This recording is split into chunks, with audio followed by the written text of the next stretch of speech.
Can you hear us? Hello, welcome. I have the honor today to welcome all of you here to the of Life for Jacob Venditti. We want to thank all of you for being here to honor Jacob. It is a great comfort to see all of you and feel your support. And let's thank Bo over here for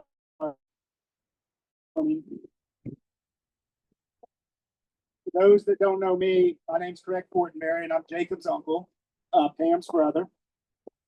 Before we get into the service today, I would like to just say a few words about my nephew.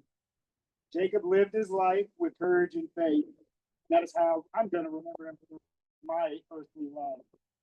Another word for courage is fearless, and as evidenced by the name of the foundation, Live Fearlessly, Jacob was all in his life fearlessly with courage.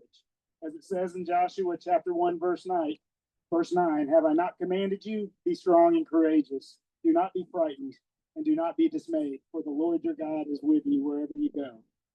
Jacob was living his life with courage every single day. All know was also deeply devoted to his faith in Jesus Christ. In one of our last conversations, he was expressing some frustration in not being able to get some of his friends to go to church with him. I told him to keep asking, spread his testimony, and eventually God will start working in their hearts. I know Jacob's wish today is that all of you will join him in heaven one day. I now get to invite Will Rose, pastor at the Holy Trinity Lutheran Church in Chapel Hill, North Carolina, to come up and lead us in prayer.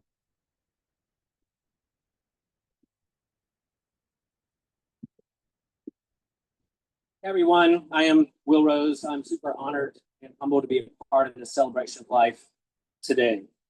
I grew up on the south end here on the beach, and my brother and I are taking turns taking care of my mom in the house we grew up in down at 213 Water Street.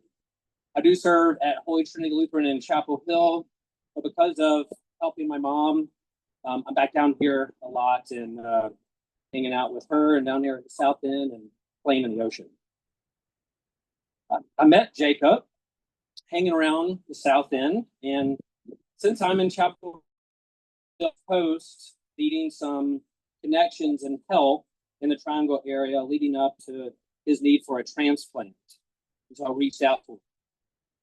We were going to meet up and chat and maybe catch a few waves. I saw the post that he was at UNC Hospital right down the road from my house. And so I was able to visit and to pray with him, the family, during his time at UNC. Today is a both and kind of day.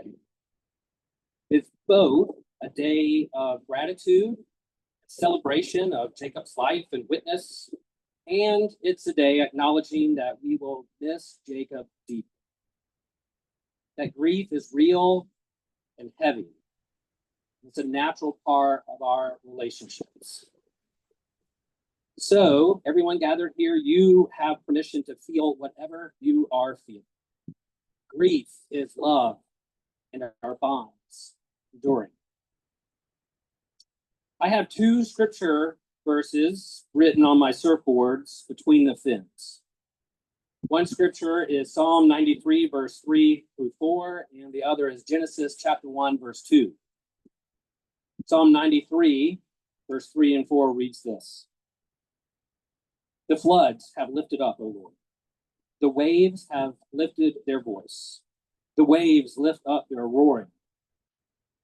But more majestic than the thunders of the mighty waters, more majestic than the waves of the sea, majestic is the Lord on high. Genesis 1, verse 2 reads, while the earth was a formless void and darkness covered the face of the deep, a wind from God swept over the face of the waters. The reason I have Genesis 1:2 on my surfboard is because I'm kind of biased, but I think it's pretty plain and simple. What was God doing before beginning of creation? Surfing. A wind and a breath and a wave swept over the face of the waters. And so it may be a little biased, but God is a surfer. And I believe, in my humble opinion, the reason we're all here is God wanted someone to surf with. So a little later, when we paddle out for Jacob, God is surfing right beside us. God is surfing with us. Psalm 93, verse 3 and 4, I have that written on my board because it's a reminder to me that no matter how rough the seas get, no matter how big or small the waves can get, God is still God. No matter how many epic rides or wipeouts we experience, God is still a surfer. God is still surfing with us. No matter how rough the water gets, more majestic than the breakers of the sea, the Lord is majestic.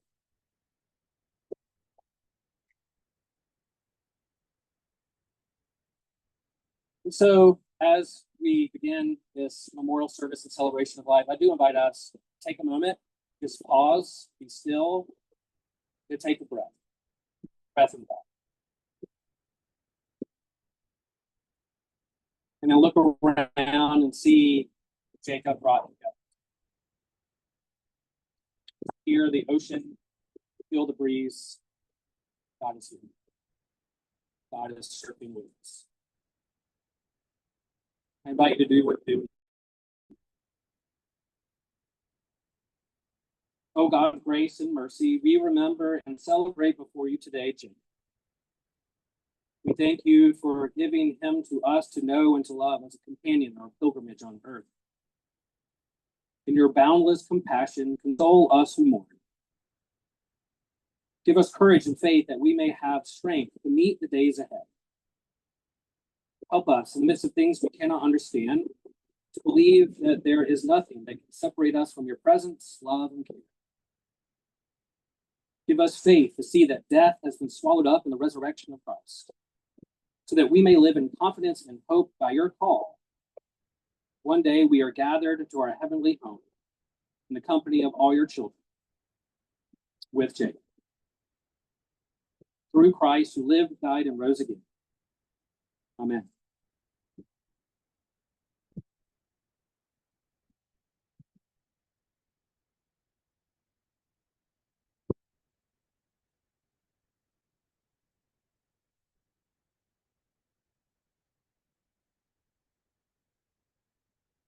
All right, now Crystal Hunsucker will sing Over the Rainbow.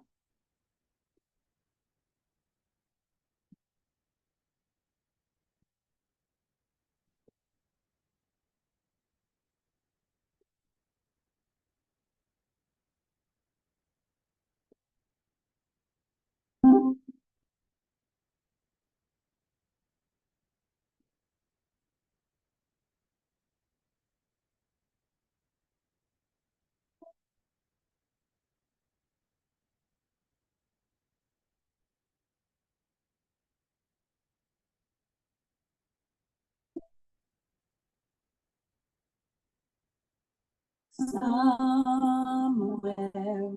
over the rainbow, way up high, there's a land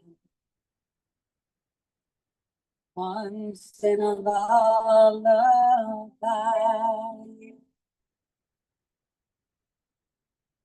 Somewhere over the rainbow, birds fly. They fly. Oh, why, oh, why can't I? Someday I'll wish upon a star and wake up where the clouds are far behind me, where troubles melt like lemon drops away above the chimney tops. That's where you'll find me, somewhere over the rainbow. Bluebirds fly, they fly high over the rainbow. Why, oh, why can't I? Someday I'll wish Someday I'll wish upon a star, wake up where the clouds are far behind. Be where troubles melt like a lemon drop, way above the chimney tops, that's where you'll find me somewhere over the rainbow. Bluebirds fly,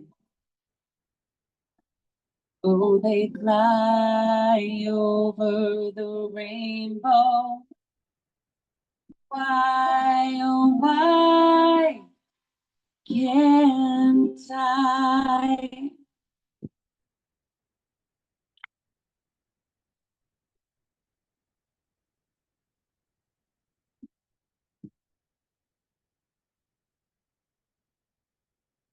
Thank you, Crystal. Sonny Russell, who helped mentor Jacob in his walk with Jesus, as well as just being a great friend, now come up and give us a message of hope and remembrance. Thank you. Good morning. Let's start over. Good morning. What would Jacob do, right? He's all full gas, no brakes. He was like, good morning. Woo! Let's go. Let's try it again. Good morning. There we go. That's where we go. Thanks to Craig for opening up, and Will Rose for the beautiful words. I do believe God was a surfer. I don't think he had a problem with bodyboarding either. Just throwing that out there. So that was beautiful. And I was like, man, I'm not gonna cry today. And then she hit me with that over the rainbow. And I'm like, whoo, yeah, going. A lot of you know what the rose symbolizes, right? Are we all aware what the rose symbolizes? All right, well, my wife and I were talking about this morning, switch hands. So there was a 4-year-old kid back in 1965. Make sure I get this right, all my CFers. I like that CFers. There was a kid, his mom was on the phone speaking about his condition. And she was talking about cystic fibrosis. But the young man heard 65 roses. Is that correct? Right? 65 roses. So the rose at that moment, I got goosebumps thinking about that. It became a symbol of what it would be for their cause. The rose is beautiful, but like a rose and rose petals, the time of a rose is fleeting. Life is fleeting. And so what I want to talk about today is the idea that life is fleeting. And there's a couple things I want to do today. I want to inspire you. I want to tell you about Jacob's journey to Jesus. And I want to speak to his legacy. Now, there's men and women here who had decades of friendship with Jacob. And some of you are going, who's this big old dude? I've never even seen him before. Well, I can tell you this, that Jacob would have been at that pool probably introducing himself to someone new today. He was a guy who believed in bringing people into the fold. He gave life and he gave worth and value to everyone he met, including me. So I just want to say that, I don't need a qualifier for why I'm here. I had many beautiful talks with him about Jesus, skateboarding, and always going faster. This is a life hack. If you're skating or surfing and you're not getting your trick, go faster. Okay. If I say something today that you like, this isn't the Chosen Frozen. You can shout me down. You can go, you. Okay. Good. I think that's what Jacob would want. God calls on people that are not equipped, and he gives us the tools to do what we need to do. I don't consider myself a pastor. I just consider someone that I'm like just blessed to be here. I'm like one beggar looking for bread and telling another beggar where to find it, you know? So I met Jacob through skateboarding and through the skate barn, which holds a lot of love for all of us. Through those times together, we would skate, we would talk. He would encourage me. He had a huge bag of tricks, and at 50 years old, to replace knees, and being an old, overweight dude, I only got a couple left in the tank. But he was always encouraging, not only to me, to everyone he met. We had super killer conversations, which led us to team up between my Christian skateboard ministry and Live Fearlessly. We would do contests. We would raise money. We would grill for people. We would do whatever. And it wasn't about us It was about a greater good, and that's what I believe that we both believed in. We would have conversations about Jesus. Before he was baptized, we would have these conversations all the time. And I believe that there was something in him. He knew that his time on earth was not guaranteed and that he needed to be in right standings with God. And I'm not saying that to convict anyone here who doesn't believe in Jesus Christ, but I just know it was important to Jacob. I've had a chance to talk to some beautiful people about he went on a surf trip to Mexico, and then at the last minute, imagine traveling like a trip like that is very intimate. And at the last moment, he goes, "Hey, let's invite this guy." What? Like, we're going to be traveling and staying in hotels and everything? And you got your homies and you're on a big trip like that. And Jacob invited a guy, and he ended up being a part of that community. Jacob brought people into the fold and made them feel loved and valued. He would do that in skate parks. He would do that all over the world. And so that is something I really, really need you. And you guys already know this. I'm not telling you anything you don't know. But Jacob valued time, right? He did. Now, in preparing for this, I went and I watched all these amazing things, and I knew his story. But it's so crazy is I learned more from watching his reels and stuff like that, because when we were around each other, it was never like, oh, me. It wasn't about him and what he was going through. It was about what he could do to help someone else. But I know this, that he valued time. He knew the time was precious. He was told at an early age that life expectancy was around 14 for the CF. We know that he far exceeded that. So the first verse I want to hit on today, I think Moses penned it, but Jacob embodied Psalm 90, verse 12. And it says, "So teach us to number our days, that we may get a heart of wisdom." Say that one more time. Teach us to number our days, that we may get a heart of wisdom. This isn't about a number. This is about the quality of our days and living with being intentional. Jacob was intentional. I do believe that Jacob valued his days because he didn't know. He was unsure. He was uncertain, but he wanted to make every day count. So one of my charges here today to you guys is make every day count. If you got a beef with somebody, call them, squash it. If you got unresolved something in your life, just get past it. Get past yourself. Get over it, right? If you have something on your heart, you always said, I want to do this and that, but when I get some money, maybe then I'll travel to this country, or maybe this time, buy the ticket. Buy the ticket today and then figure out how you're going to get there. That's the best way to go surfing anywhere, y'all. Book the flight, and then you'll arrange your life to make sure you go, okay? That's a free Sunny Lion nugget for you this morning. Jacob was a man of action, right? We all know that. Whether it was charging big waves in Hawaii or Mexico, or doing huge 5-0 grinds at the church bowl, if you know, you know, right? Or ripping out the space. We had a great event for him the other night, and he was truly in the house. I had a chance to talk to a couple of lovely people there, and we talked about the idea that he was in the house, he was there.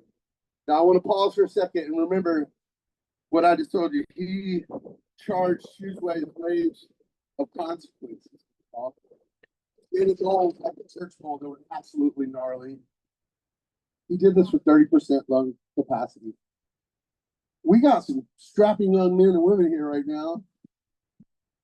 Probably both lungs working really stellar. What are you going to do with today? Y'all got it? You're here. You have a chance. Now, his passion for these surf trips and him knowing that time mattered led him to start to live fearlessly. Like, listen, at that age, when I was 30, I was just all high fives and stage shots. I didn't care. I was selfish. This man was selfless. Some of the mission statements for Live Fearlessly were to inspire, to empower, to educate, to advocate, to bring attention to those living with cystic fibrosis.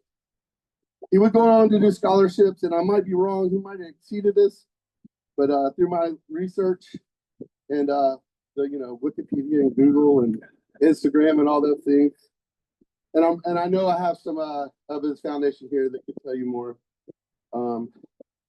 160 grants in 14 countries in 21 states. Let's give it up for that. We bought surfboards. South End, he went down there and just copped a surfboard and got a kid in the water. He taught kids how to skateboard. I don't know if he did the karate lessons with the young man, but he got a kid doing karate. He's helped people rediscover and rekindle their love of art. So many things. He went to DC. He went to what I would consider Babylon. He went into Babylon, and he was a warrior there. He fought for the right to raise limits so that people have value and worth. His work is inspiring people, as evident over. He has a great crew. Alexis and them are just killing it. Can we give it up for them? And these people are unsung heroes that don't want the high. They don't want the hayas, and they don't want the Instagram posts and flowers. They just want to empower the next person. It's a ripple effect. But yeah, he believed in community, and I want you guys to realize this. I watched one of the podcasts with him and Alexis, and it said how they have an emphasis on self-care and mental health. This day and age, this is more important than ever, because we're living in a time that's very polarizing, and people are on every side of the aisle, and I'll just spare you that part. But check on your friends. The strong one that never asks, the stoic one, the funny one that's always laughing, he might be struggling.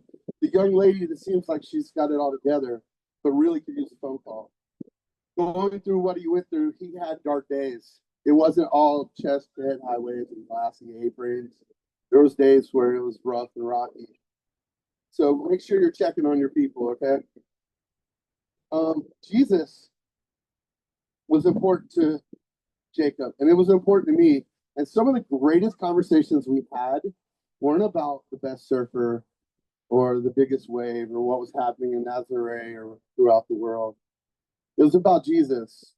Before he gave his life to Jesus, he was, like Pastor Rose said, he was connected to the ocean. And I know a lot of you guys out here are. There's some absolute rippers here. He was connected to the ocean. He would speak about that connection and how that was his place where he could breathe the best. In the ocean, he could breathe the best. He spoke about it, and he had questions. And I believe that no question is a bad question. Because listen, none of us got it figured out. There was one perfect man, and it ain't us, it was Jesus. Just like his pursuit of knowledge about learning about CF and advocating for people, he had questions about Jesus. If you have questions about Jesus today, pull somebody aside, talk to me, talk to Pastor Rose. If anyone here is a follower of Jesus and would like to talk to someone, please make yourself available. This leads me to Jacob getting baptized. I missed it because I was doing something else, surf church related, but he went in the ocean, baptized, and came out a new creation. In 2 Corinthians chapter 5, verse 17, Paul's words to Corinthians says, "Therefore, if anyone is in Christ, he is a new creation. The old has passed away, and behold, the new has come." He went in one way, came out another. If anyone in here ever just wanted a reset, a reboot, like that first day of school, fresh notebook feeling, you know what I mean? Like you've done something, you think you're unlovable. God couldn't love you. You couldn't have a life that you were meant to lead, excuse me. And you went in, you came out a new creation. Not a better version. I don't want to be a better version of me because me left to my own devices. Whew. Hot mess. Hot mess. I'll say this. Who was me? We were good. Okay. I'll say this. Jacob would want you guys to experience the freedom that he had that day in the ocean. Okay. And then look, dude, this ain't an altar call because that's not what I'm about, but I'll go dunk you right now. We got 2 swimming pools in an ocean. Don't tempt me. All right. We're around in the corner.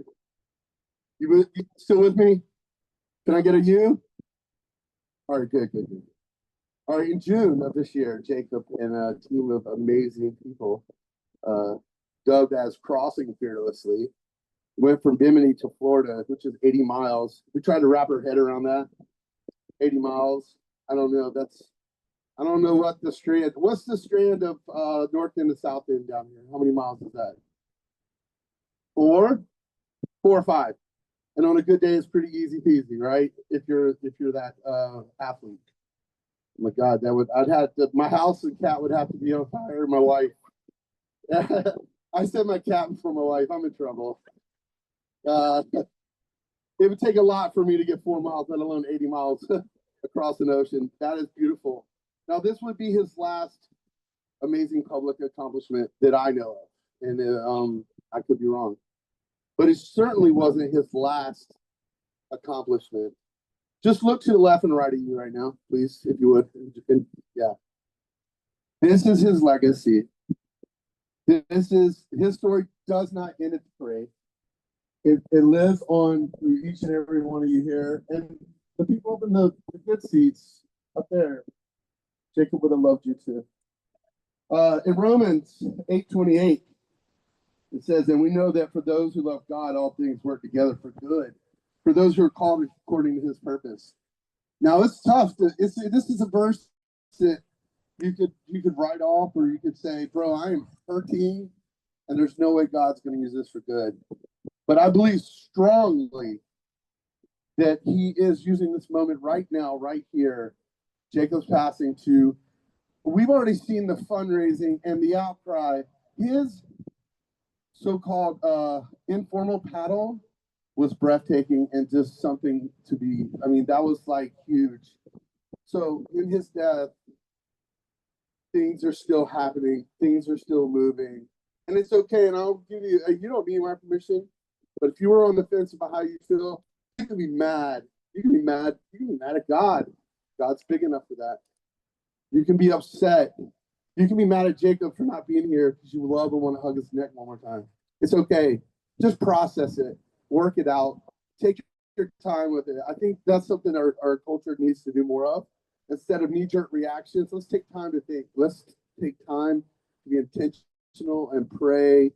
And before we go acting out, let's just take time to think and kind of move forward that way.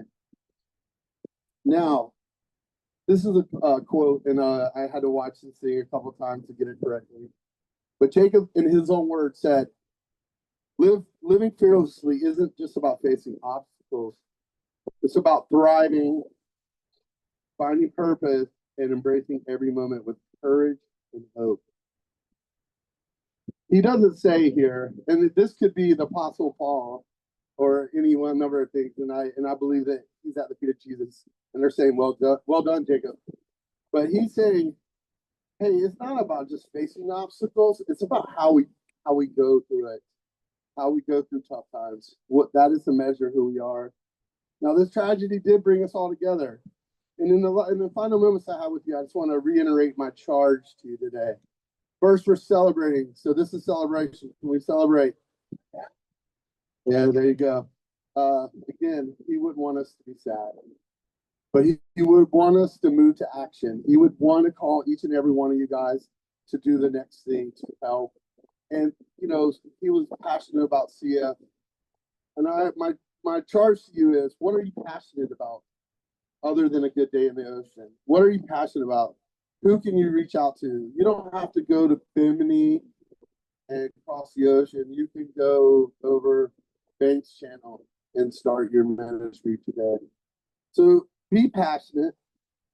I want us to protect his legacy and his family and keep the Vendittis in the front and center of our hearts, because this is what happens, y'all. And I've experienced this a lot this year. I lost my dear friend Jimmy Ellington. And I made a promise then, and I'm going to make a promise now. Support the family, support what they believe in. And this is the doom and gloom part, and I'll just shut up in a second. Something's going to happen in the next so many days, and we don't know what it is. We don't know. But there's going to be more. There's going to be something that's going to rip us apart again. That's the world we live in. But what I would challenge you guys to do is not to let Jacob's passing affect the way you rock and roll, the way you live your lives. Keep him in front, okay? Can we do that together? All right, good. I want you to support each other. Call the homie that you know, every one of us here probably is and I do this, and this is kind of something I need to work on. I'm thinking there's somebody in those that need to be in those couple seats over there. There's someone here today that we're thinking about should be sitting here with us hearing this message about Jacob. So call them, okay? Call them, reach out. We're not too busy. If we got time to scroll Instagram and do all those things, or we look at, you guys probably look at the surf cameras 3-4 times before you even go and put eyes on it. Take time to make the call, okay? And I'm going to shut up. I love him. I love God. I could do this all day, but there's some beautiful people that are going to come up behind me. 3 things: love deep, give generously, and ladies and gentlemen, live fearlessly. Thank you for your time.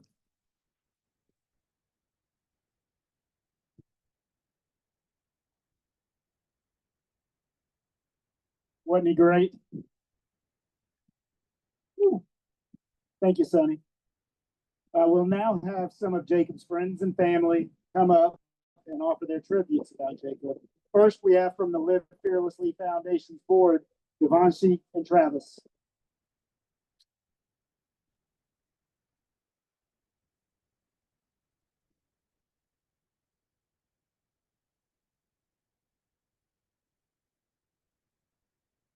Well, it's an honor to be here. And I flew up from Florida yesterday, and I went to the music event last night. And it was really beautiful to witness the reflection of Jacob's love in all of that energy and all of you. For context, my sister Leanne was diagnosed, had a late in life diagnosis with cystic fibrosis at 40 years old after having half of her lung removed at the Mayo Clinic. And she had been misdiagnosed and undiagnosed until 40. And she was diagnosed 1 year before my daughter Piper was diagnosed with cystic fibrosis at 4 years old, with a more aggressive form of cystic fibrosis. And then my sister and I, from my dad's second marriage, were both diagnosed with cystic fibrosis with a mild form of CF. So we had 4 people diagnosed within 8 years in the family.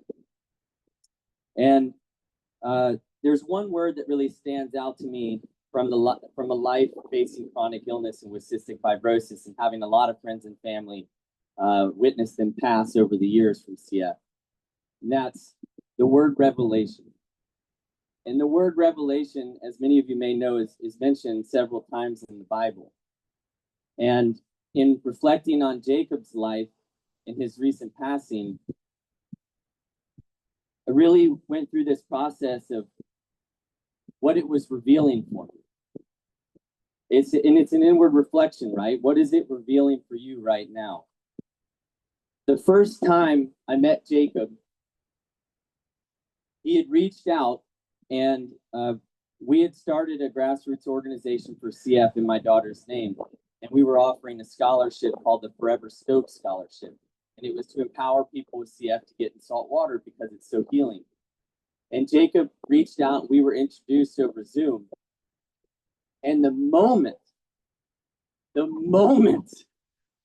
I felt the transmission of Jacob Venditti, I was like, it was like a live wire, right? You guys can feel it. What is that revealing? Well, he had a spirit, an indomitable spirit. And that stoke, when he said, I want to go out to Hawaii, and there's a big wave out there that I want to charge. And I'm like, dude, what's your lung function? Right? I'm like, that's crazy. He wanted to go out and ride Phantoms. Well, fortunately, I had a friend out there who was a big wave surfer, Jamie Sterling. And I called Jamie up. And I said, Jamie, this dude wants to come out there and charge. Like, but somebody's going to have to tow him in. And somebody's got to keep him alive, you know? And I was a little nervous. We're giving a scholarship to a guy who could die. Right? That was a wave of consequence. When Jacob sent the photos, you guys have seen the shirt, right? When Jacob sent the photos, I'll never forget where I was when I got that photo. And I looked at it, and I just started pouring. What does that reveal? I sent it to our board of directors. Okay? Amazing.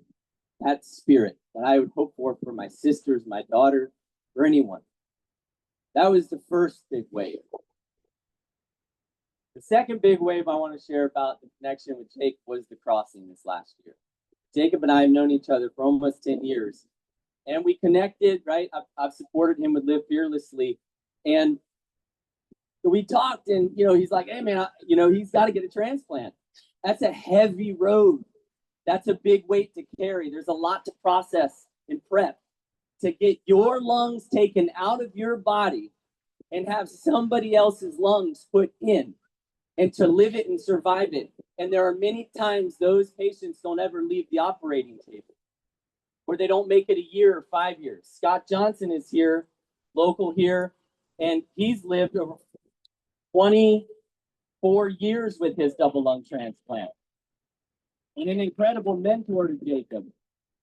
But he's a dinosaur in the cystic fibrosis community. Sorry, Scott. I mean, this is a geriatric patient. Look at him. He looks like he's 30.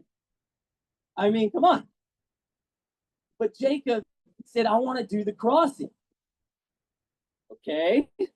Crossing is an 80-mile paddle challenge from the Bahamas to Florida through the open ocean in the Gulf Stream. I'm talking, if you've been in the Gulf Stream and seen what happens when the wind picks up and the 6 to 8 foot swells with 3 different swell directions hits, it is gnarly. There's big wildlife in the Gulf Stream. There's a lot that can go wrong. Again, like, I had at least 4 people reach out to me after Jacob announced he was going to do the crossing. They're like, Travis, this is a major liability. As the event organizer, I'm like, well, what am I going to do? I can't be the one to make the determination whether or not he can or can't do that. What does that reveal? Okay. So he organizes a team, which some of them are here, and he does it. He did it. And let me tell you, for the few hundred people that were in Bimini, several people have reached out to me since he passed, and they were like, Travis, I haven't stopped crying. They met him one time. They heard him speak one time, but they saw him show up on a little beach in the Bahamas, standing out there, leaving the beach at midnight in the pitch black in the dark to paddle across the ocean. And that one experience him changed their perspective on life. What does that reveal? And then so back at the beach, right? At the finish line, right? Here, I was on the beach when they came in. They smoked it. They smoked it. And thanks to a young man named Fletcher who was on the team, who was like 19 years old and really was an engine of the team. They got across really fast. And they had to stay ahead of some big storms. It was a rough sea. It was really rough. And the beach was rough, like today. So imagine after paddling all the way across the ocean, now Jacob's got to get into the beach. He could have died right there. He really, seriously. I mean, one mistaken breath with 30% lung function, and you're going down. When he hit that beach, has anybody seen the video, what he looked like?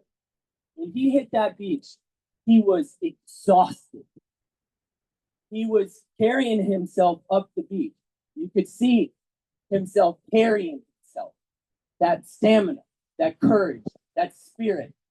And he wasn't running fast across the finish line on 30% of what the brain and the body, the heart, the blood needs to function with oxygen in the body.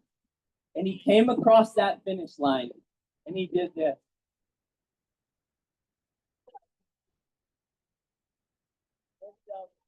And he looked up and he smiled. And the family was there, friends were there, and everybody was crying. That was the last time I saw Jake. And I got to give him a hug on that beach that day. That was one of the best hugs I've ever had in my entire life. What does that reveal? I don't know about you guys, but I've been looking at it hard. what that reveals.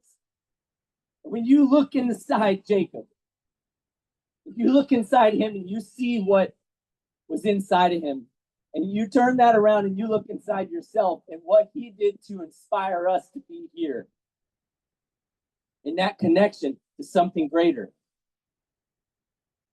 that's quite a glorious revelation. And Jacob liked to ride big waves. You know what? Some of you have probably never ridden a wave. Raise your hand if you've never actually ridden a wave.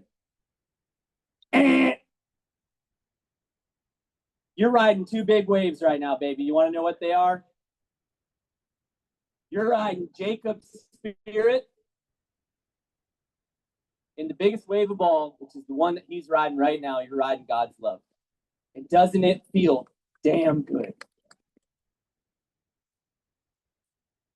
What does that reveal?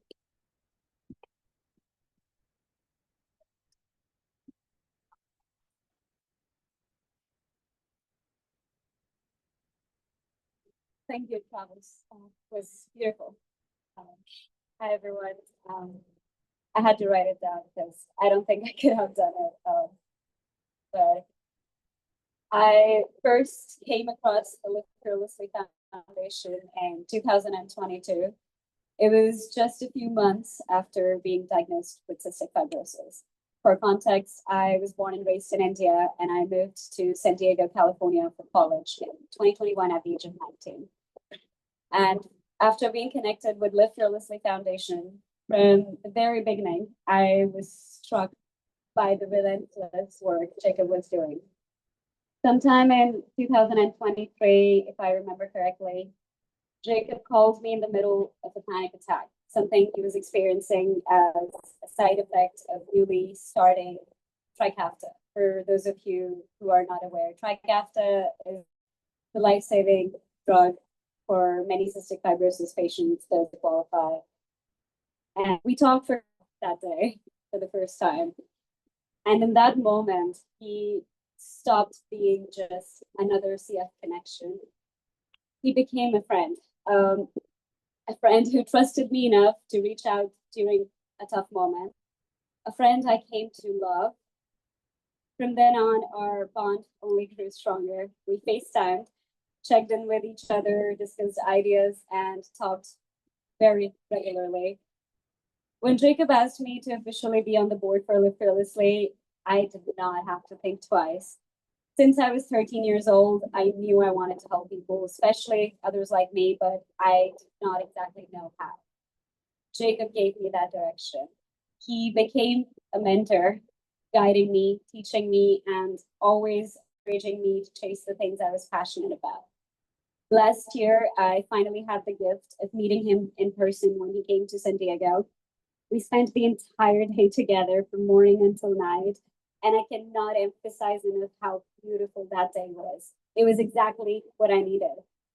And then in February this year, I was lucky enough to see him again in Washington, D.C., where he introduced me to advocacy, something he cared about so deeply. Jacob and I connected on a lot of things, but mostly the adrenaline, the passion and zest for life we shared. He was one of the most resilient and selfless people I have ever known.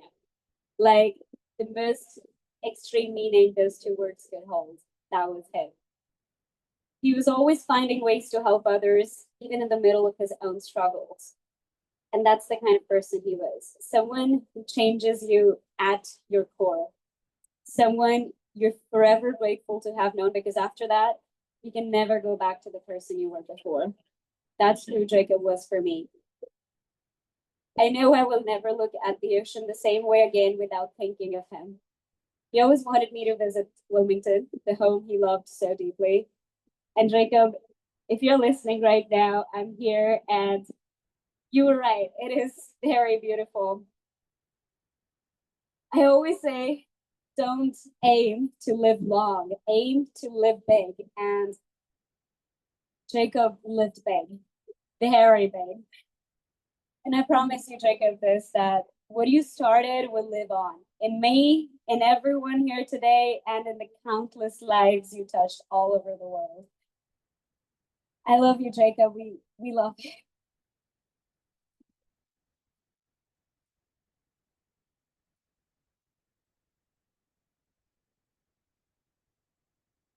Thank you, Travis. Thank you, Devanshi. Next up, we have Jacob's other uncle here, Greg. Hello, everybody. Greg. I didn't write anything down, and be real quick. I was blessed to have Jacob in my life for 31 years. I remember when he was born.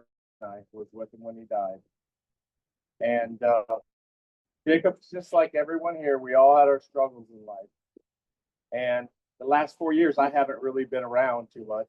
So I didn't get to see all these accomplishments that he made. I knew he was very passionate because I remember when he was younger and he tried to play football and he wanted it so bad, but the CF kept him from really excelling like he wanted. But he was always passionate about anything that he started or did. And I was really happy to see the theme of this celebration when Sonny came up and Pastor Ross came up. Because the last time I saw Jacob, we were at a beach place down here, and of course, in Jacob's usual form, he'd come see us at 12:31 in the morning, and we were all exhausted, and we were like, "Oh, he wanted to play Cooper, trying to get the Cooper game, couldn't get to one." And then he looked at me and goes, "Uncle Greg, did you know I got baptized?" I said, "I saw a little bit of that on the video that was posted." I said, "But you know, Jacob, you were baptized when you were a baby, Catholic." And I looked at his face. He's like, "Oh, you don't get it, Uncle Greg." And I said, "I get it, Jacob. I'm not trying to give you a hard time. I'm very proud of you that you did that, because now you know why you were baptized as a baby, to create that relationship you have with Christ." And he was doing that. And let me tell you what, the fact that he was accomplished in this Live Fearlessly Foundation, and the fact that he was so happy with his friend, and all of you guys are a eulogy right here, and the paddle out the first time. It just gives me so much more peace. And I'm sure it gives his father more peace. I know it gives his mother more peace and his sister more peace. We all knew Jacob in different ways. He was a special guy, and he was building his relationship with our Lord. And he's there now. He wouldn't come back. So thank you so much. Love you all. Thanks, Greg. He did become quite a little basketball player over at Coach and Christian. The Duke is shoot, but that's a different story. Now my dad is going to come up, his Jacob's grandfather.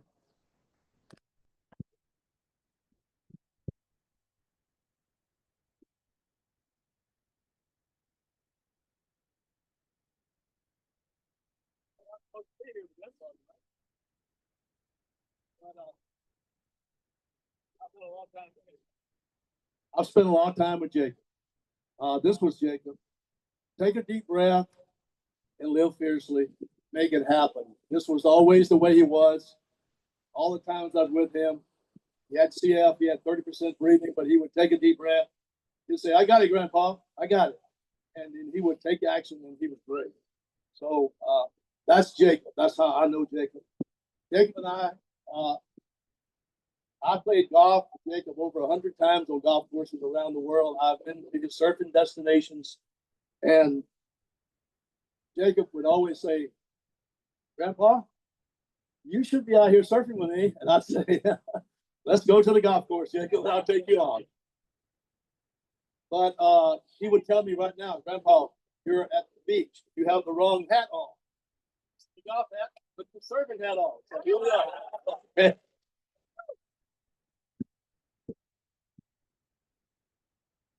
Anyway, I am so sad. I am. But I'm also happy. Jacob is feeling great today. He's looking down on us, and he said, he saw last night. Last night was unbelievable. Most of you guys were there, I'm sure. There's over 1,000 people was out there. Over 1,000 people. All because of Jacob. So I did a little thing last night. I said, these people are probably just come here to hear the band, right? The band. They probably don't know Jacob. So I'm going to just go around to the crowd randomly, just tap on the shoulder and say, "How are you doing? Who I am? And how do you know Jacob?" So I did that. All 10 people that I selected randomly knew Jacob. Some of them were from his school class, from high school. Some of them was from his church. One guy said, hey, I go to church with Jacob. He He runs a special small class there at the church. It's only 6 of us in it, and he runs it, and he's great. And I asked another guy. He said, "I go to the skate park." He was at the skate park up there with you. He said, "I skate with Jacob." And then this guy said, "I shoot pool with Jacob." I shoot pool. Saturday night, I'm pool hall with Jacob. Well, Jacob had friends in all different kinds of circles, and I didn't know any of these people, but they all did know Jacob. I want to thank all of you for coming here to celebrate Jacob. All these words that have been said before, oh my gosh, you hit the nail on the head, all because that's the Jacob that I know, that I've known since the day he was born. Nailed it.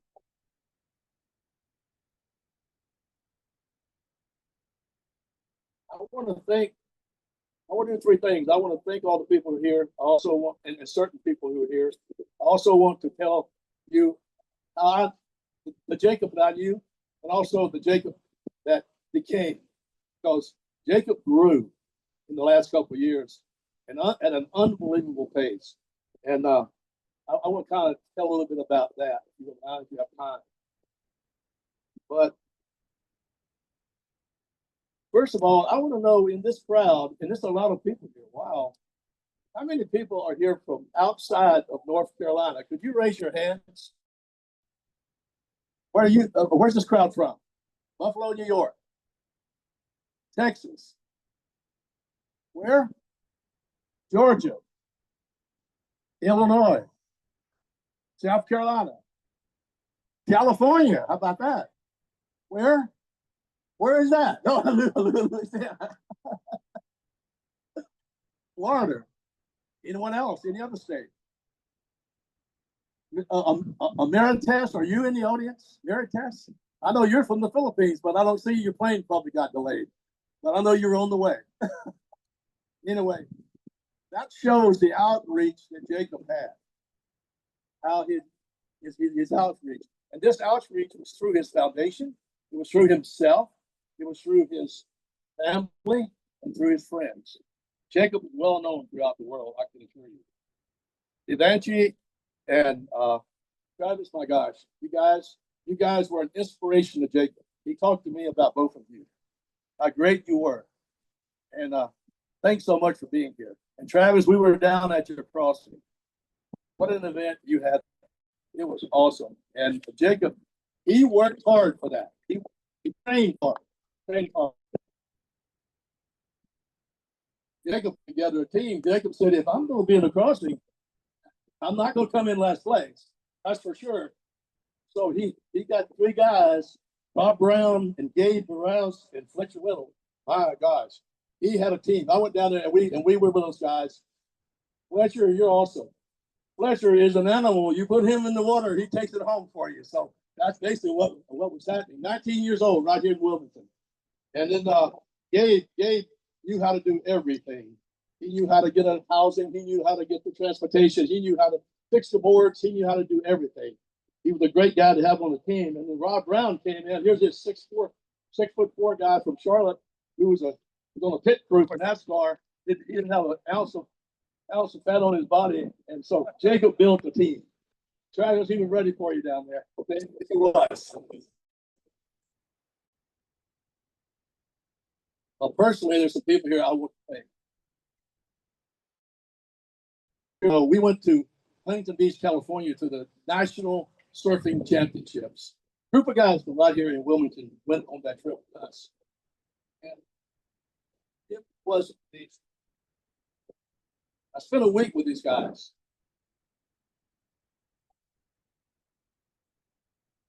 Anyway, we had Evan Barton here. Evan. Max, you're here. Connor's here. Grayson, you're here, Grayson. These guys were unbelievable. They love Jacob. Also, Dylan, you're here. Dylan, I know you're here. There you are. So we're on the airplane flying home. Jacob, he's about probably 19 or 20 then, and he said, "Grandpa, Those guys are my heroes. They have made me what I am. I said, why's that, Jacob? And he said, because they accepted me in their circle. I mean, I breathed half the amount of breath that they breathed, but that they didn't care. They just pushed me to higher levels. They were my heroes, and they've always been, and they're still here. How about that? I think we should give them a hand. And they're all real good singers. Now I know it's Alexis. Alexis, where are you, Alexis? I know you're here. There you are. My gosh, Alexis. When you saw her on stage last night, Alexis is a superstar. Yeah, she actually is. We're putting together a golf tournament next week for Jacob here in town, and she and I have been working with the golf course back and forth. My gosh, you ever have a business? You have a team. That's the person that you want on your team is Alexis.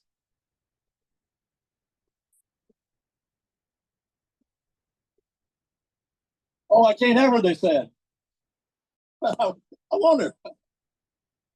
Also, there's a guy here now. It is Sunday, so I'm going to get into some of your stuff, sir. Jay Carella, hold your hand up. Jay Carella, hold your hand up. Everybody look back at Jay here. When Jacob started his Little Fiercely Foundation here, Jacob had a problem. So Jacob couldn't understand when he went in and tried to get sponsors why they wouldn't respond like he was. He was so excited and all. He thought they would just be a sponsor and they wouldn't be one. And he didn't know which way to turn. So he met Jay. Jay had experience in doing things like that. So Jay took Jacob under his wing, set him down, opened the Bible up, showed him a few scriptures, and said, "You read your scriptures, it's the answer to everything, Jacob." And so then what he did was he invited Jacob to go to church here in Wilmington. First person ever to do that, right here in Wilmington.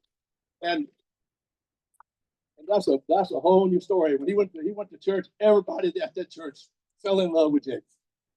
And at that point, and in that church, and Jake, thank you very much. At that church, he met Pastor Brian, who is the pastor here in Wilmington. I'll put a plug in for him. Live Oak Church, just across from UNCW. Pastor Brian changed Jacob. Pastor Brian related to Jacob. Jacob related to Pastor Brian. Pastor Brian baptized Jacob right out here in this ocean, not that long ago. That relationship was unbelievable. He even had Jacob come into his church, starting small groups, help these people. Jacob began to take himself out of the picture of what he was doing and putting other people up front. He began to help people for what they needed, not what Jacob needed. And so, Jay, you got into church. Pastor Brian, he took him the rest of the way home. That's why Jacob is up there today. Someone mentioned here that Jacob is up there in charge of surfing. He's also up there in charge of golf. In fact, in fact, I'm playing golf with Jacob over here at Castle Bay this past March. It's not long ago. And so we're on the tee box waiting to hit the ball. And Jacob turned to me and said, "Grandpa," he said, when I go to heaven, see, he knew he was going to heaven right then. He said, the first person that of the people I'm going to look up will be you, Dale Stevens, who he knows, who plays golf every day if he could, and Mike Moline, who's sitting right back there. He said, I'm gonna look you guys up because I know you have a tee time already and you need a fourth. So I'm gonna be it. So I know when I go to heaven, I'm gonna look up first person Jacob Venditti, because Jacob is not only will get me a tee time, he is probably in charge of Tee Time Central in heaven. That's the way he is. A little bit about Jacob, how he really is as a person. We went to Bathsheba, Barbados a couple of times to surf the suit ball. A lot of these guys here came down there when we were there, in fact. And uh, it's tough. It's tough. It's big waves, and it's tough. It's rocks everywhere. A very little beach. I'm seeing Jacob go out there. I'm seeing him get thrown around, bruised up, bleeding, still going back out. And so one night I said, he said, Grandpa, let's go out. And I said, man, I'm tired. I think I'm gonna stay in tonight, Jake. He said, well, I'm gonna go out downtown. It's a little town. It's a sleepy town. It's about 1,500 people right on the north coast of Barbados. But he goes out. About 12 o'clock, he comes back home. He comes in the room and he said, I said, where you been, Jacob? He said, I've been at the mayor's house. I said, you been where? He said, I've been at the mayor's house. He said, I've been over there with his family and his kids. He said, playing domino all night. The next day, we walked down through the town. Everybody's saying, hi, Jacob, all the little kids, hi, Jacob. That's the kind of guy he was. And some of you guys have said this here. That's the way he was. He had no strangers. He met everyone. He wanted to make them feel good.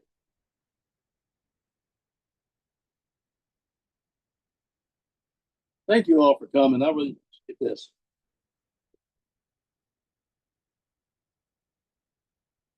Real fast. How did I see Jacob from the very beginning? I saw Jacob as an athlete. I come from an athletic family, so does my wife. And like his mom, my gosh, his mom, when she was in 10th grade, she set the record for long jump in Illinois, Belleville, Illinois, and that record still stands. And then she would, yeah. And then she was on 2 state championship golf teams, one in Texas and one in North Carolina. So we expected athleticism out of Jacob when he was born.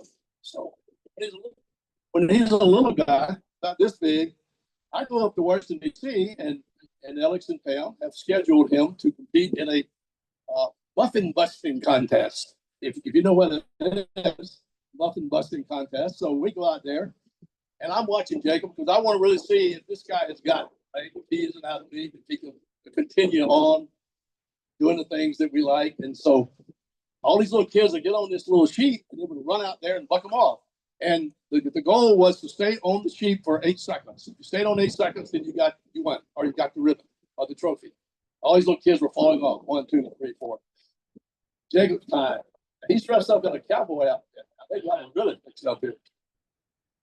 A polo shirt. Yeah. And so here he goes.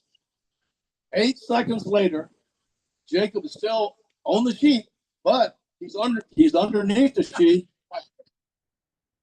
holding on. That told me that Jacob has good timing, he's got good balance, and he's got a never give up attitude. So he's going to be able to play 4th. So then he comes to Wilmington, and as soon as his mom moves to Wilmington, we said, okay, Jacob, here we go, man. Let's go T-ball.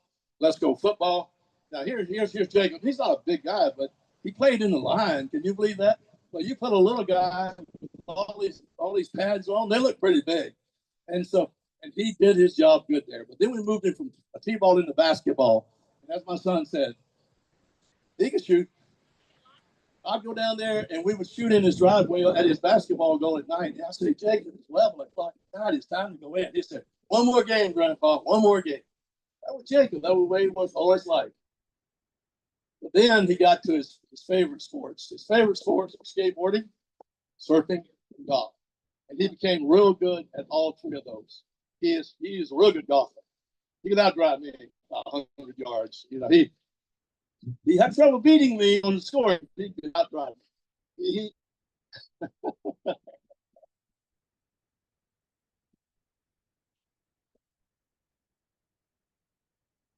That was another thing. But Jacob's gone today, and I'd just like to speak his name always, Jacob, because every time I say Jacob, that keeps his memory alive. All the times I was with him. Yeah.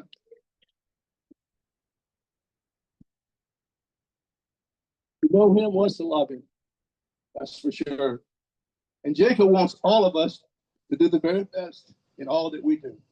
He doesn't want us to take second best. He wants us to put it all in. That was Jacob. And thanks for all of you coming. This is really hard to do. because I should not be here before Jacob. I should not be here before Jacob. But there was a reason, and God did it. He did it for a purpose, and it's a good purpose. We all have to accept that, right? Right, Reverend? Yeah, we do. Yeah, we have to. Thank you very much for coming.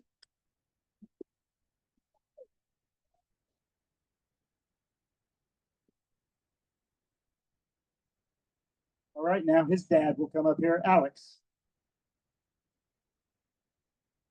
Well, one gift we're definitely going to get from Jacob today is a tan. There's no doubt about that. And that's probably purposeful from Jacob. You know, this is a quote from Vivian Green. Life isn't about waiting for the storm to pass. It's about learning to dance in the rain. That's a lesson I learned from Jacob. Not only did he dance in the rain, he wanted to dance in the rain. And kind of reminds me of a story real quick. I didn't write this down, but Jacob wanted to dance so bad. He around our house at the beach, it's Saturday or Sunday, you come to the roof whenever the sun's setting, and you're going to have beer boiled shrimp on my roof, and then we shag. Now, for you people from the Carolinas, don't get the wrong idea. That is just a dance we do down here on the sand with bare feet. So Jacob always wanted to learn how to shag. Katie and I shag. So he said, Dad, will you teach me how to shag? And so we're on the roof, starts raining just a little bit. He goes, no, I really want to learn how to shag. So get the music going on the roof, and we learned how to shag. So he did love to dance. There's no doubt about it. Anyways, Jacob tried. Jacob had an exorbitant number of storms during his life, his short life. So he knew from experience that another storm was coming on the heels of the one that just passed. If he hadn't learned to dance, he may have remained dry, but unfulfilled, and Jacob was fulfilled. Jacob easily lived the two lives in the 31 years on this earth, and more importantly, he enjoyed them both. He had been given the gift to make the most of each and every day. We've all learned from him.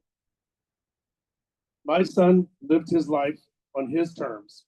He listened, but he did not take advice. He did not conform to social norms, but he was not a rebel. He was not rebelling against anything or anyone. He was just a free spirit who lived in the present, and again, on his terms. You can say he lived fearlessly. He was a dreamer. He was a leader. He had followers. He could enter a room and brighten it with his smile. His attitude, or just his presence, he had it. He made me happy.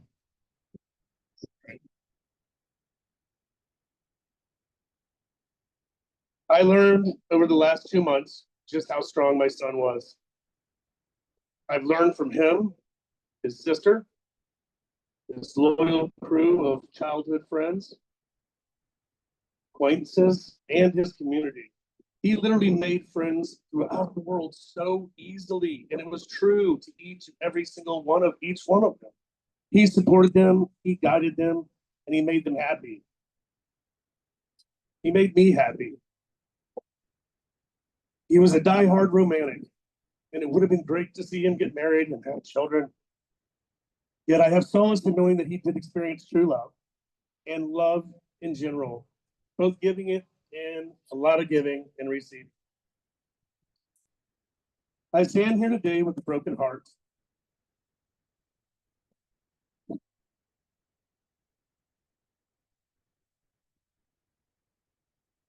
The loss of a child is something I could never have prepared for. Even during the past 2 months, under unsurmountable odds, I refused to prepare myself. I wasn't ready, and I'm still not ready. He had so many dreams and so many plans for the future. He would have made these dreams come true also. He was prepared to fight his disease, but he never had a chance to lace up those gloves one last time. He did not die on his own terms. He did not want to leave us. He loved us, and he will continue to love us. My son, Jacob Alexander Venditti, died a man, and he died with the dignity, the respect that he deserved. He achieved his goal of making us proud, and he achieved his goal of making himself proud. Our lives will never be the same. And he made sure of that. Jacob, I love you with all my heart. I'm profoundly proud of you. You've taught me. I look forward to seeing you again when the time comes. Give Poppy a hug. Take Rick for a walk. I will continue to be the best dad I can be to your sister, and the best granddad I can be to your nephew, as you would expect. I will continue to seek peace as you wish for me. I will not let you down. It's my turn to make you proud. Rest in peace. Never stop dancing in the rain. It's all good, my son. Thank you.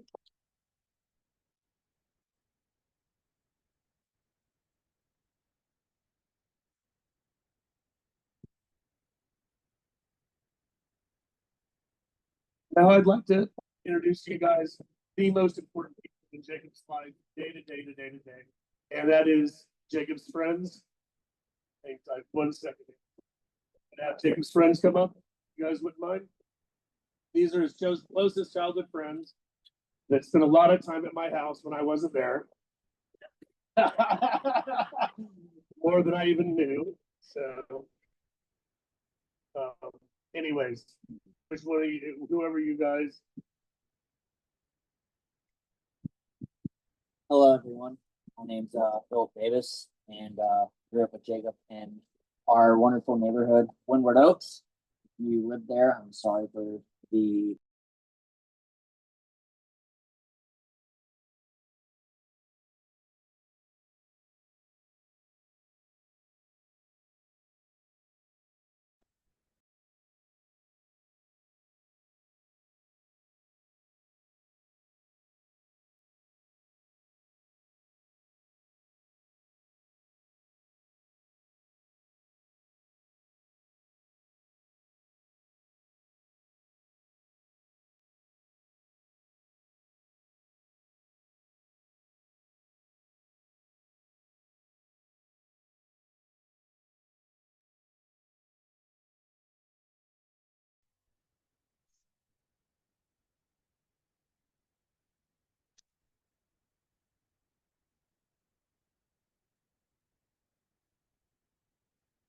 hey man, then Bible study. Hangs up the phone. He's like, okay, no worries. 2 minutes later, calls me back. Oh, he must have walked outside to take a pee or something. So I answer him. It's a lady. She goes, this is Jacob's teacher. What is so important that you need to speak to Jacob about that you have to interrupt Bible study? His parents didn't like my response. Neither did I. But I said, hey, if you could tell Jacob to bring the sacrifice at 6:30 instead of 7 o'clock, that would be great. Was off speaker, but you could clearly hear her yelling at me in the cafeteria. I hang up the my parents about this and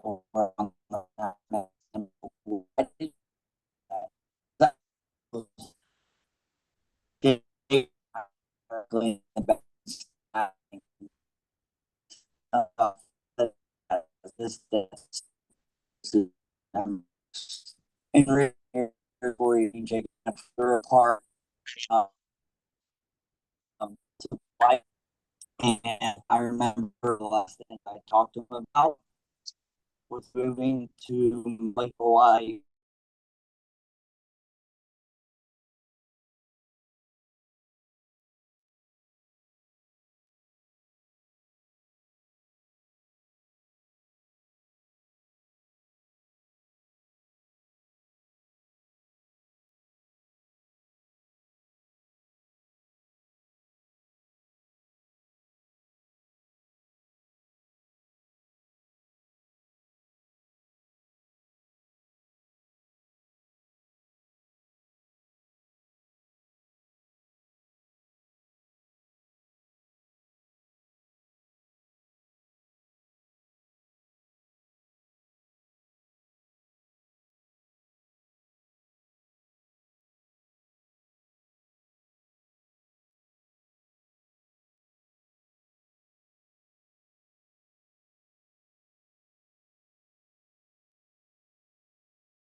Jacob stepped up every day and just lived life to the fullest. And I think that the most encouraging thing that we can take away from this is to live life full, fearlessly, and full of passion and grace.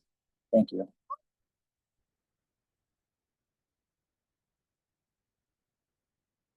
Good morning, everyone. I know it means so much to Jacob to see all of you here.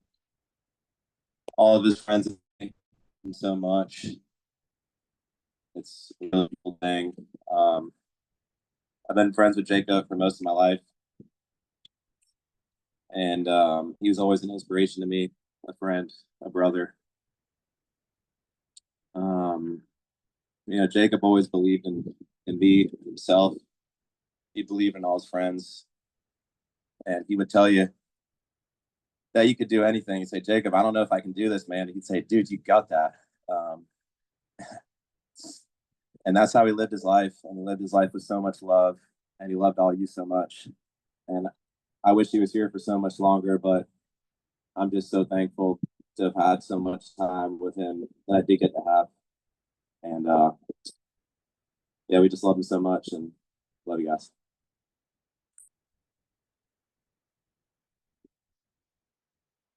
For the rest of everyone up here, couple things come to mind. I'll be brief. I wasn't really planning on saying something today. Jacob and I sold parking spots together down at the Neptune's lot and the Jerry's lot. I remember he thought it would be a great idea to convince someone to give us a puppy to sell more parking spots. Now that I really think about it, it wasn't about the parking spots he was trying to attract. A couple other things. I always kind of view Jacob as Jacob rather than Jacob Garcia. And I think that's one of those things that makes the difference between us up here, really understanding that perspective. One of the things is that Jacob was always last at the boat, always last, but his surf reports were always the best. No matter if it was knee high, chest high, and last. And he always had a flat lineup, batting about life. Sure.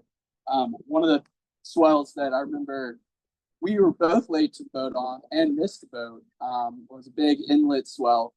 Actually, the boys left us, and Jacob and I, it was chest head high, long period swell. Went and surfed north side of the pier, and it was basically like a treadmill. So you catch a wave, 200 yards, walk up the beach, and it was perfect for his lungs. We had probably 2.5 hours of just great surface and stuff too. And little did you know, Boy Scouts come to score. But cheers, Jacob. So, for those who don't know me, my name is Dylan. I've known Jacob for over 15 years now, just running around Red Beach and Windward Oaks and just causing havoc as young kids do, and learning and growing and having a heck of a time doing it. Jacob was someone who was always down for an adventure. As kids growing up on Wrightsville Beach, we lived a life that was truly our own paradise. Jacob loved reflecting on those items of our lives. We would surf all day, throw parties at our friends' parents' beach houses. Alex is being a main target of ours. Thank you, Alex. We would take the boat out on Intercoastal and island hop from Mason Road to Figure 8. Jacob was always down for a strike mission to the Outer Banks. He'd call us at 9 p.m. saying, "Hey, the waves look good tomorrow. You guys down?" We're like, "Yeah, we're down." So we'll drive through the night, hopefully score, an empty wave, just with the boys getting barreled. Just something that Jacob loved to do. And reflecting on those moments, we were always pursuing the chase of getting a better wave or scoring a bigger swell. From our eyes, we were constantly chasing that feeling of freedom. Jacob always embodied that mantra. He always carried that free spirit with him. Jacob wanted to go on a trip to a new place because he was curious of the world and wanted to experience everything that life had to offer. He would invite the boys, but if we couldn't make it, he never hesitated on continuing the search and living out the chase of seeing what else was out there. I always admired his curiosity and never letting go of your inner child spirit of pursuing the unknown. Now, to fast forward a bit, on this day, September 21st last year, my wife and I got married just a few streets down the road. During that day, there was a lot of feelings of excitement and a ton of nerves. When we got introduced, Jacob was one of the first people that I made eye contact with, and seeing him in that brief moment create a sense of ease by just seeing his smile and infectious laugh that we all know and love. He was genuinely happy for us, and he created calmness in a moment that was much needed. He followed up by texting me the next day, writing, "Wedding night was absolutely unforgettable. I had such an amazing time celebrating with you both, and I couldn't be happier for you and Jess. Seeing the love you share was truly inspiring. Much love, brother." And that sums up Jacob pretty well. He was someone who cared deeply for his friends and family. He was someone who loved hard without fault, and a friend who would always speak from his heart. All those little moments are what I'll miss the most. He would always reach out, whether it was saying Happy New Year's, Merry Christmas to the family as well, I love you. He was so intentional behind each one of his relationships, and he showed this through his generosity and kindness. He truly gave his heart to everyone. And Jacob would always say, "It's not the years of your life that count, it's the life in your years." And man, did he give up more than time. So Jacob is gone too soon. He lived with purpose and memories that had a massive impact on not just our local community, but worldwide. One of our last conversations was after a surf at the South End a few months back. We were just catching up on life, and we were talking about how I'm going to be a father come September. I remember how excited Jacob was for me on this next chapter in life.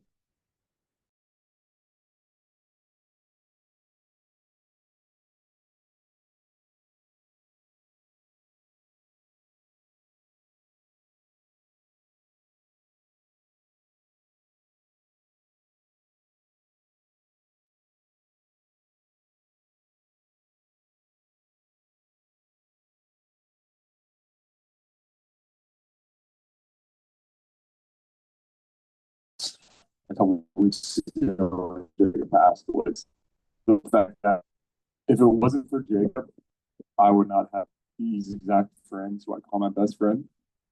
He took me under his wing, fella. These guys were already very established, had an amazing friendship, and that was very great. Jacob would allow us to do that. Allowed me. But most of all, I've always looked at growing and becoming a man as being born somewhere, being raised somewhere, and growing up somewhere. And I would say that growing up piece really will be all, whether it's good things or bad things, whether it was Alex and at his house or not. But yeah, I just really appreciate it. I think that obviously goes to show here what Jacob's impact was on every single person here. So I really appreciate the love and support for our dear friend.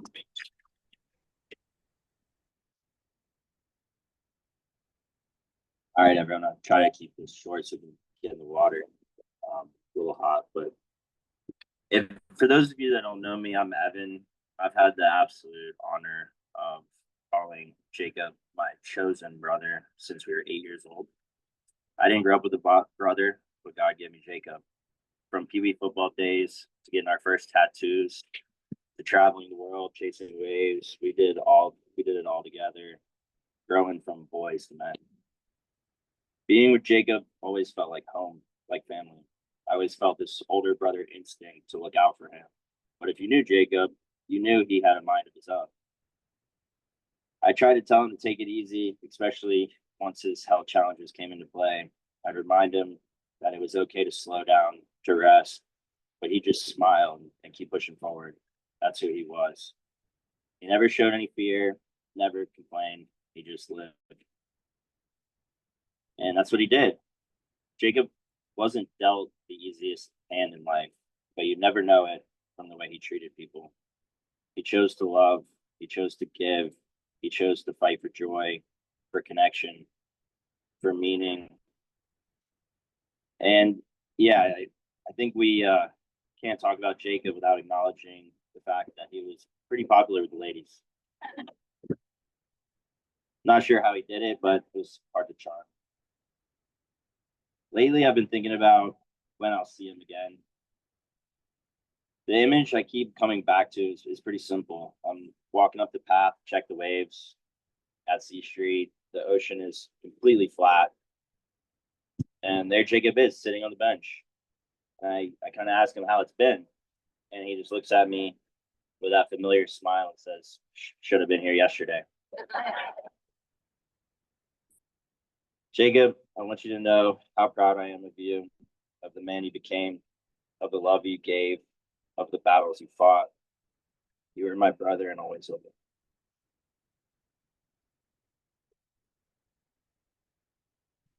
be. Okay, 2 weeks ago, Pam texted me if I would speak today. Pam texted me again today asking if I got her previous message about speaking today. Turns out I did not, in fact, get that message. So regardless if this goes good or bad, at least I'm doing what Jacob would have wanted me to do, to wing it, to live fearlessly. Can I get an amen? Live fearlessly did not mean that Jacob did not live without fear. Everyone experiences fear.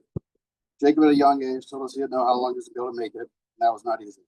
Most people would not be able to cope with the cards he was dealt, but Jacob didn't let that stop him. He lived a life that inspired everybody. Live fearlessly when we were younger looked a little different. Living fearlessly meant more about having fun, because all of Jacob's favorite things were to be surrounded by his loved ones, to be surrounded by us. Sometimes living fearlessly meant breaking into Jacob's dad's beach house so that Jacob could be surrounded by his loved ones. Because sometimes you gotta do what you gotta do to live fearlessly. Can I get an amen? As we got older, living fearlessly meant living a life bigger than himself. He wanted to give more, was starting the Fearlessly Foundation. I was so proud of him for that. Throughout it all, live fearlessly meant being there for his friends. It's not easy being vulnerable. No matter how he was going, no matter what he was going through, he would reach out and check in on me when I was going through tough times. This is all Jacob would want, all of us here together. And while he is not here physically, he would want us, best thing we can do to honor Jacob, being like Jacob. Ask you all to do whatever Jacob would do, call your loved ones, check in on people, say yes more often, and most importantly, live fearlessly. Can I get an amen?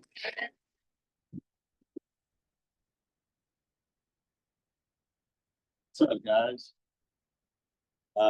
My name is Silas. Me and Jacob met probably 15 years ago or so, probably at Vito's picnic tables where I probably met all these guys. And Jacob was a few years older than me, and I just remembered they took me under their wing, even if it was hold downs at Mace or just teasing me. But me and Jacob had a lot in common. We both have cystic fibrosis, and we both love surfing. We love Rice Beach, and he came out and stayed with me a few months ago. He's like, "Do you want to go to the wave pool? Like, I'm coming out." And I was like, "Yeah." He's like, "Cool. Let's go film for Live Fearlessly." We made a video. I don't know if you guys may have saw it, but Jacob, we talked a lot that trip, and we talked about CF and what it's been like, maintaining our health and trying to stay active and surfing. And he told me how proud he was of me for taking care of myself. And that was the last time I saw him. And I love Jacob. I know everyone does, and just glad everyone's here to celebrate. So looking forward to getting in the water and pass it off to Sammy.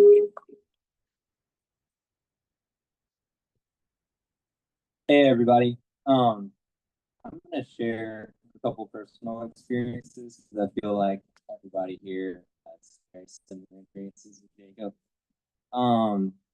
The last time I saw Jacob, he invited me to a paddle race around the loop, and my now wife and I afterwards were hanging out at the access by his house, and Jacob just comes paddling back towards his house from Rob Brown's house. He stops by, got to swim out to him, hold onto his board, and just talk to him. And that is like to me the most beautiful last memory that I could have with Jacob, of him in the ocean, in the water, doing exactly what he loved with everybody that he loved.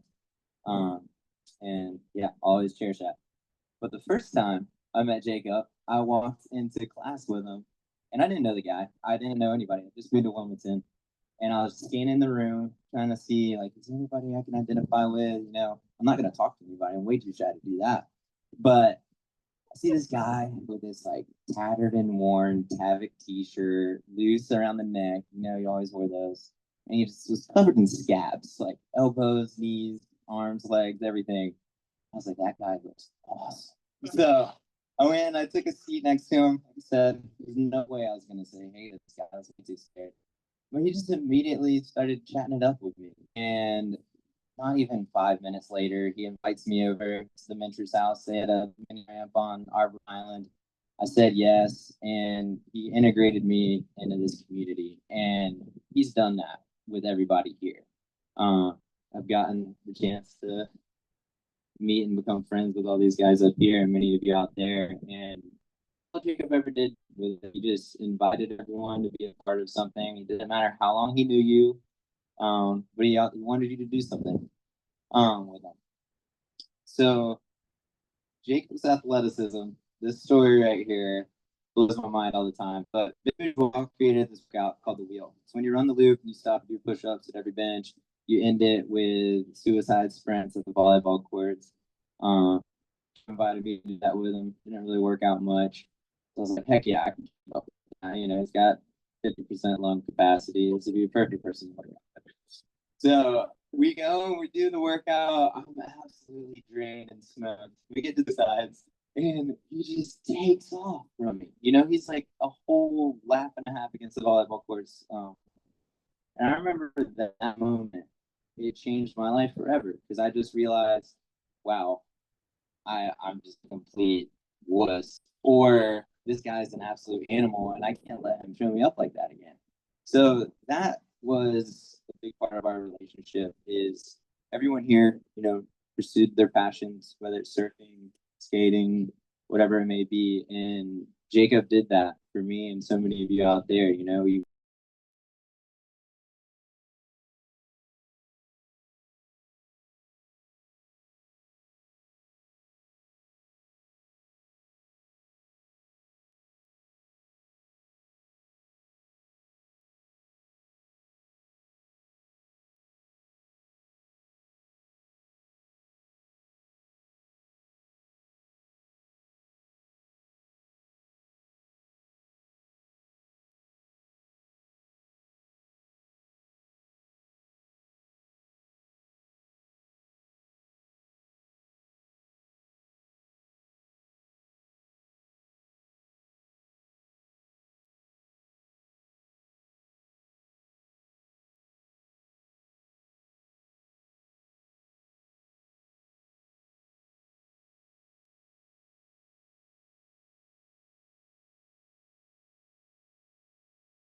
pace myself in good food.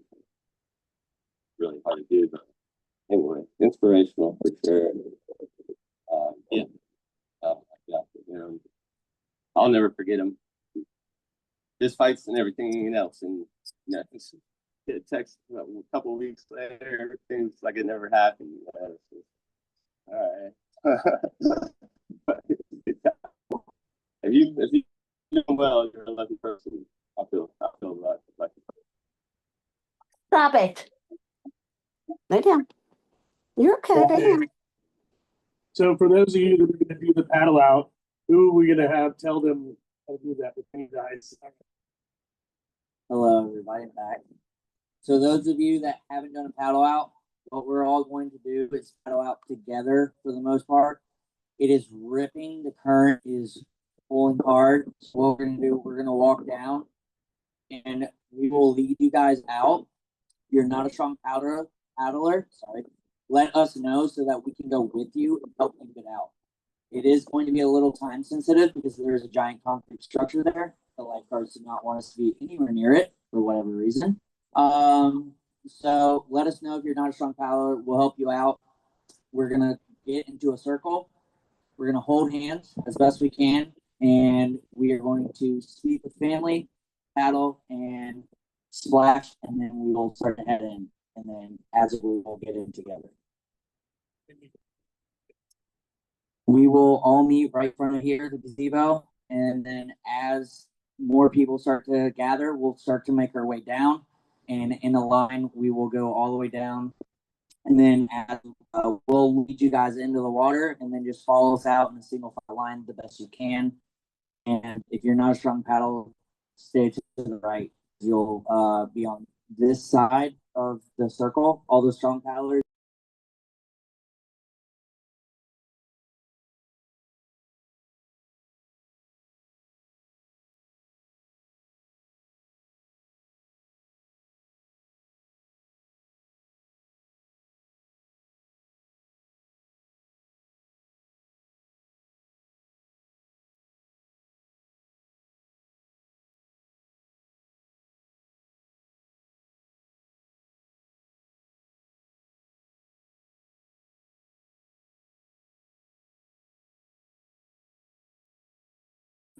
With a rose and throw it in and do the splash.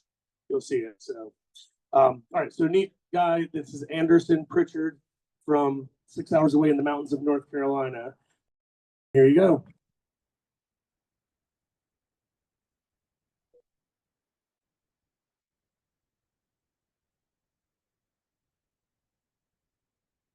Hi guys, I'm Anderson, and I never knew Jacob personally, but great guy I've heard all from. And I got a grant from Fearlessly for I have cystic fibrosis, and I think for everyone who donates and everything for this to be able to go on, and I want to miss Jacob myself just for what he's gave to me and being able to play these bagpipes and have the medications and stuff, and love Jacob, and that's all I have.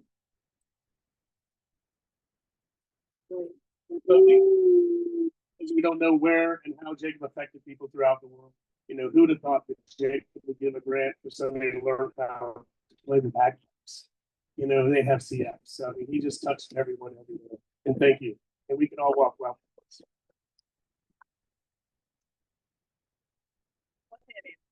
Right.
All right.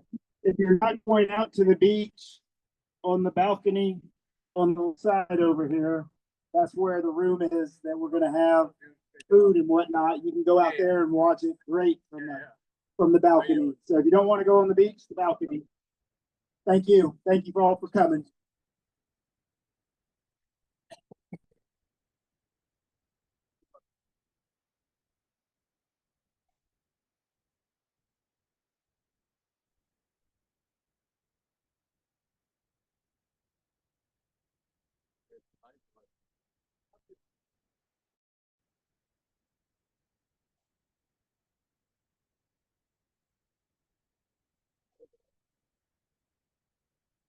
Great to hold us. Let's be gay. It's nice to meet you. Yes, I'm gonna go do the hike and what have you. Yeah.